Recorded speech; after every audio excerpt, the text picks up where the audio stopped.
So today's topic is the making of people's constitution, making of people's constitution. According to our brother Tony Nadi of Ninas, Africa revolts, overthrowing imposed constitutional arrangements to terminate new colonial structures in Africa, which is long overdue. So, as we witness the final and terminal phase of centuries of enslavement and colonization of Africa, the indigenous peoples of Africa have come to the sad realization that they are all headed towards complete extermination, except they wake up and intentionally be part of the jailbreak project that will finally liberate Africa from the yoke of bondage of colonialism. These people are not relenting. Our children met with them a year or two ago, told them that they are rather arrogant with the way they are treating Africa, that we need to renegotiate this relationship. And of course, who is talking Africans? Why should we listen to them? The Nigerian Indigenous Nationalities Alliance for Self-Determination is leading this task of sovereignty recovery and union reconfiguration in what can be described as the worst kind of neo-colonialism project in Africa. We're referring to the Nigerian component. So today we will be looking as to why the American Constitution is the bedrock of American democracy. You can see we did that intentional, right? Because we had democracy before they came and destroy it and make it sound like we are savages, that we are running around in the forest and they showed up to rescue us. So we will look to see how their constitution is the bedrock. In fairness, their constitution is a strong one. And what we are doing here again is to move with superior argument. We will take what works, what makes sense, what will allow every part one of our citizens to thrive, and we'll use those things to improve ourselves and move forward. We will also look to see why judiciary cannot be the last hope of a common man in Africa, especially in that place called Nigeria. It's amazing to me that people that do know that that level of corruption exists in Nigeria, and yet all their eyes was on justice. Which justice now? Are you guys part of the criminality that you don't know that you don't have justice? If you had justice, your mandate will not be swallowed by somebody else. So I guess the church, again, has a role to play in this, because we saw your pastors, they wake up and say, forget about in the past, so let's move to the forward. Forget about him before. After they encourage you guys to get your PVCs. Now they're telling you guys to forget the past. And we keep reminding you guys they are business partners. Everybody with a role on a play. You have the role of the church on this side, you have the role of entertainment, then you have the role of the drug dealers. They keep drugging our people so they cannot think beyond their nose. They will lower their threshold of reactivation, like nothing is working. So all of them have different components of role that they play in order to keep you down while they're benefiting. We are also going to look as to why democracy is a failed experiment across Africa. We know that they never gave us any any democracy. Like I said, we had it before. I have run into several articles that said how, especially the Igbos, how we had democracy before these evil people showed up and destroyed everything. It's not even like they destroyed it and went back and had everything and said, okay, let's fix this thing and, for the sake of humanity. No, they continued as if nothing happened. It's exhausting. Welcome to the program, our brother Salami. We're definitely happy to have you here. We also have Ike Chuku Osai. Good evening to you as well. It's actually good morning here. And we are going to play the video of the day. You can see what our brother Tony mentioned a few months ago. It's still echoing us of today. Like he says, exactly what is happening.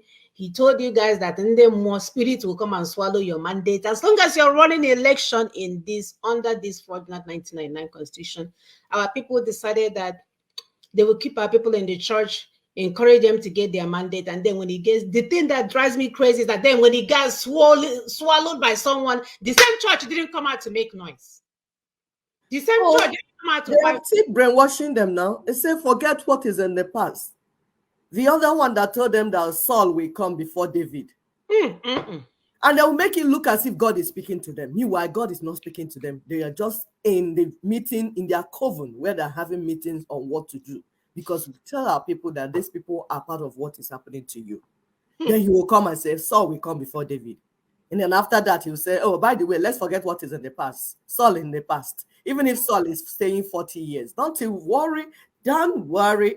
Be happy. We'll be here entertaining you in our churches. Yes, brainwashing you and telling you to wait for your turn when you buy. Then you go to the other place and heaven will be waiting for you over there. While we enjoy our own heaven here. Wickedness in the highest order. Wickedness. God help. Even our brother, so-called Peter Obi, then understands what the problem is. Instead of them to come out and say, hey, we've messed up, please, let's fix this and once and for all. They are still there pretending there is something for them to, oh, I forgot, he's playing a role. Yes, they play, but that's what it is. You know, usually what they do is that they pick them, compromise them. If you check their history, there's somewhere, there must have been a compromise somewhere. So they begin to blackmail them. So it's only those compromised ones that they were allowed to emerge, to even be part of the political process, the so-called political process. It has a target so that they will continue to blackmail them and make them to do what they want them to do. But it's unfortunate because those people should say, please, let my people go. Heartbreaking to say that. Honorable. All right. Just like we said, God has given us what we need to get freedom. But if we decide to be running in circles, it's on us. We want to thank Ninas and the work that they're doing, all the men and women in the background pushing this agenda for the liberation of our people once and for all. And we pray that one of these days, after you guys run into evil forests and come out, or hunger takes some of you out, that the ones that are left will come to their senses and realize this is exactly what we need to do. This is a thought out process. We didn't put our hands in a pocket and bring it out, or Ekwe has one in her pocket and then Demo has the other one in her pocket. No, this thing was strategically studied, set, and put in motion to get us where we are today. And until we come along with this information, and by the way, Facebook and YouTube, this video does not belong to us. It belongs to Ninas, and we are playing it to educate our people. It's for educational purposes. Thank you. Thank you, my sister, for saying that. Because these people are very funny.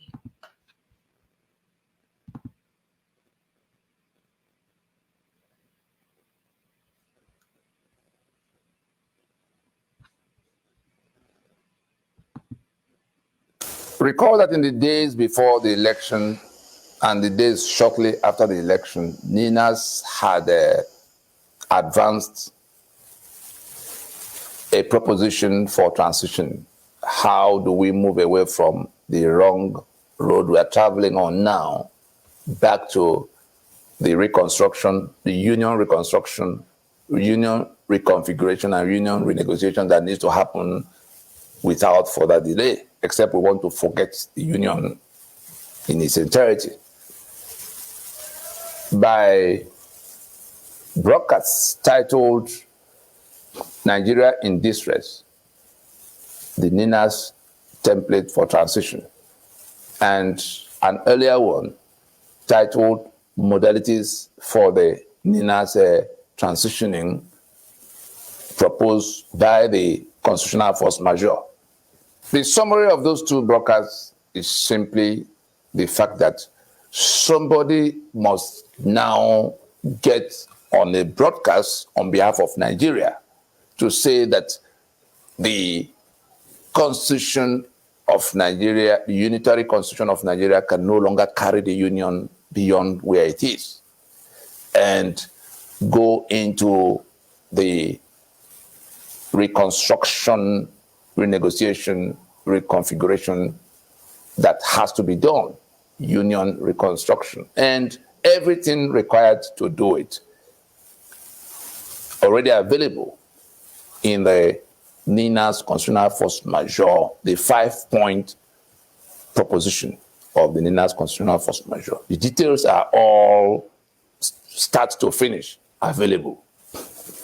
In those two broadcasts, one before the election, the other after the election, Ninas had placed a plan on the table because it is for transition, for for moving practical steps for getting to do what needs to be done now. It is one thing to make suggestions about, things that should happen. It's another to put on the table a plan for how to do it. Everybody's talking about restructuring. Oh, new government, come, restructure.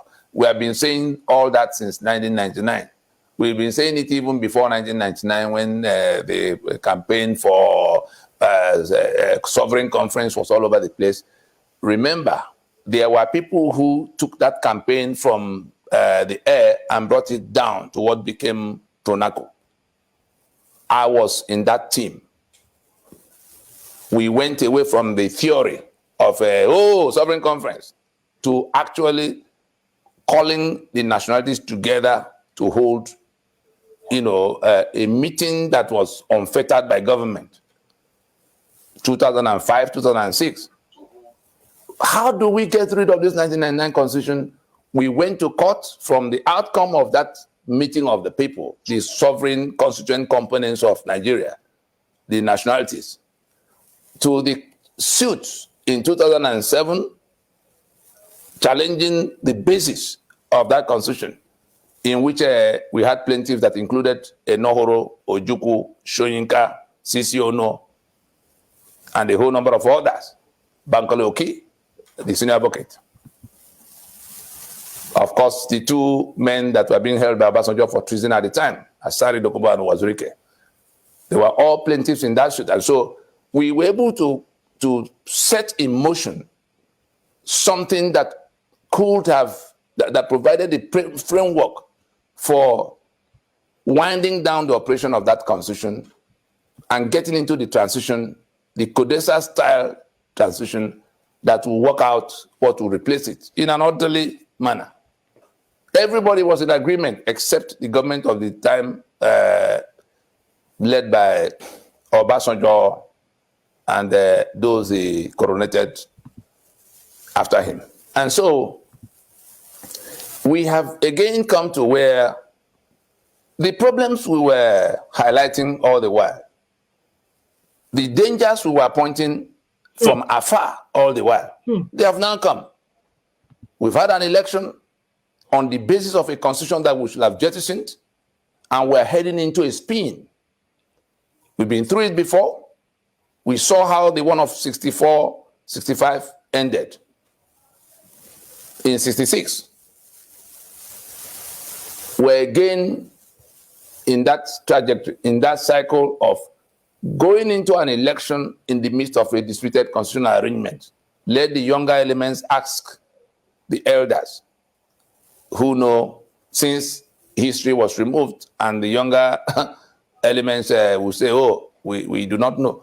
Ask your fathers, ask your uncles, whether Nigeria did not proceed into election in the midst of a disputed constitution, and whether the union did not collapse, resulting in the inferno that consumed almost 5 million lives between 1966 and 1970. We are just about to repeat the same. And the characters, if you plot a map of Nigeria and you put on that map all of those who did what they did that became that problem, you see that we're right back where we started. Mm-hmm. There's a Tinubu today that has gone to revive the alliance of 1967 since 2015.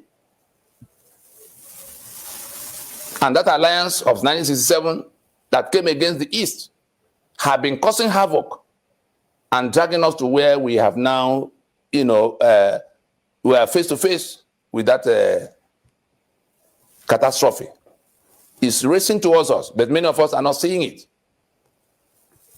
All because we chose to go to election 2023 under the Constitution of 1999 at a time we should have been going into transition. And in dragging us in that direction, these candidates that are now crying about mandate, they seem to have rid themselves of the lessons of history.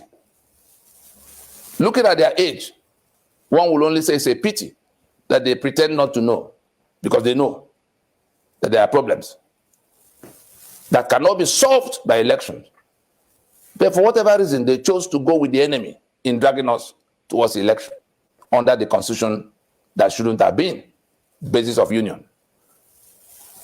And so, where we've reached now requires the representation. Let us present one more time what we need to do precisely from where things are now. The election has happened. It has got into controversy, the type that cannot be resolved peacefully, however you approach it, except you start with the truth, except you accept that we can't build on this foundation of a fraudulent constitution any further. Anything you build on such a foundation will collapse on you. It's going to kill people that, like we saw before. It could be worse now. In fact, it's bound to be worse now because of the numbers that are awake. Before, people were not awake. Now people are awake to an agenda, an ethnic agenda. There's a Fulani agenda. There's a Caliphate agenda that is reinforced by the 1967 alliance that brings that Caliphate together with the renegade wing of the Southwest. And the Caliphate that is fighting in that formation of aligning with the renegade wing. Mark my words, we didn't say Yoruba, we say renegade wing of the Southwest. We saw Obasanjo, we saw Akintola before him. We are now seeing the one that went to bring Buhari in 2015. We saw all of what they did to chase away Jonathan from the Eastern Bloc. What was Jonathan's principal offense? Because they saw Jonathan as accommodating the Igbo in the scheme of things in the inner sanctuary of governance. That was Jonathan's principal offense. Oh, chief of army staff, chief minister, what do they minister for coordination of economy, coordinating minister for the economy, which is like a prime minister, secretary to government, Pius. That was Jonathan's principal offense, for which the alliance of 1967, Caliphate and renegade wing of Southwest put fire everywhere, lied everywhere across the globe, and then hounded Jonathan out of office. In saying, it is my turn, let those who do not understand now understand. Tinubu was not talking about 6 geopolitical zones, because all the argument was based on that ignorance of thinking that he was talking about 6 geopolitical zones. No, Tinubu was talking about that alliance of the Caliphate and the renegade wing of the Southwest. You will do your turn, I will do my turn. On this occasion, it's my turn. He wasn't talking about rotation among 6 geopolitical zones. And so it is within the context of that reality that we are coming back to tell all of those who are trapped in this failed Lugadian experiment of 1914 called Nigeria at this time. Because when the rain comes, it will not spare anybody. When the fire comes, it will not spare any part. We've already seen aspects of it. Nigeria is now the global capital for poverty. Nigeria is now the worst killing field. Even countries at war are not losing the number of people that are being killed. Just 3 days ago, Nasarawa, 38 people. The other day, even now, people are still running helter-skelter in southern Kaduna because they have been overrun. The Plateau has not gone any better. Countries that are at war are not losing the number of people that are being killed in Nigeria. And so, whichever way you look at it, look at the corruption we're talking about. What have we achieved by clinging onto this constitution to the extent that another election has now happened, against the council not to, from Ninas? And People are running their mouth about who is going to, who stole whose mandate. The mandate that was stolen, the first mandate that was stolen, so that we can make things clear, is the mandate of the alliance we built for freedom of the trapped constituent components. We spent 20 years to build an alliance of the South and Middle Belt to free all of the peoples of the South and Middle Belt from the bondage, the caliphate bondage that has that has framed itself as unitary Nigeria. But some of our dishonest elders, and I know it's a heavy word to use, I use that word advisedly. Some of our dishonest elders found a way to present that alliance as one for seeking power. South and Middle Belt Leadership Forum and all kinds of other conjectures depicting coming together of the South and Middle Belt. But for the purpose of seeking political power as president of Nigeria. They found, again, dishonest church leaders. And I mean that one even more seriously. Dishonest church leaders whom we had gone to share what the problem was with, but who decided to hijack that mandate of freedom to now go to, sacrifice it on the altar of power. They want power as president instead of freedom for their people. That's how we got to going into election. Of course, they found sufficient numbers of ill-informed and ignorant young people who do not know that the constitutional arrangement was the main problem and not the question of leadership, for which reason they rallied around Peter Obi to provide a different kind of leadership. Of course, rallied by people like Pat Utomi, who was telling them that it was all about leadership. And we saw when Peter Obi came, knowing the truth, but came to tell them that the constitution is not the problem. It is leadership I'm going to provide. And then citing animal farm type of statistics all over the place. We have to speak these difficult truths to let us know that we have a mandate that was stolen to drag us to election, to preserve. Please continue to help us hit the like button. Please continue to help us hit the like button so that people can see this video. Thank you.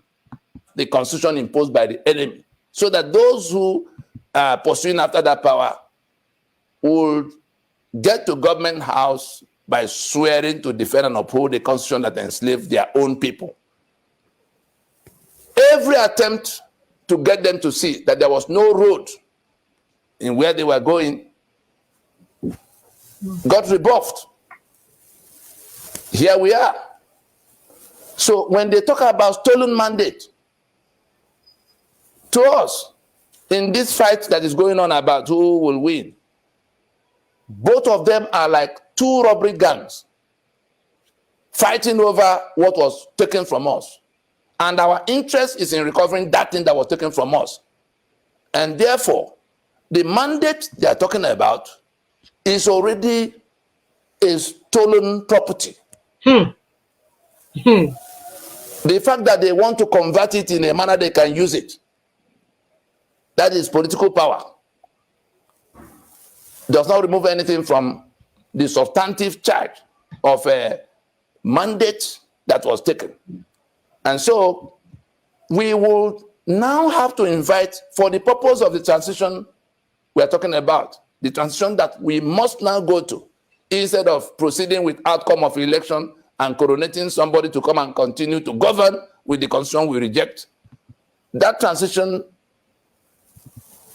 we now expressly invite the candidates, both candidates, Bola Tinubu and Peter Obi, must now surrender their so-called mandates and reinvest same into the union reconstruction imperative, the transitioning to rework the constitutional basis of Nigeria. We invite Peter Obi to reinvest, to surrender and reinvest that mandate that is now in controversy back into the liberation of the people. What do we mean?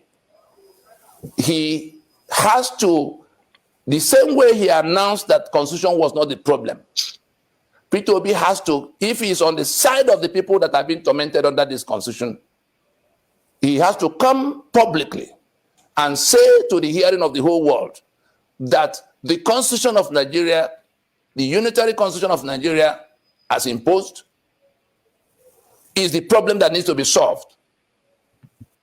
Yep. The unitary constitution of Nigeria is the problem that needs to be solved.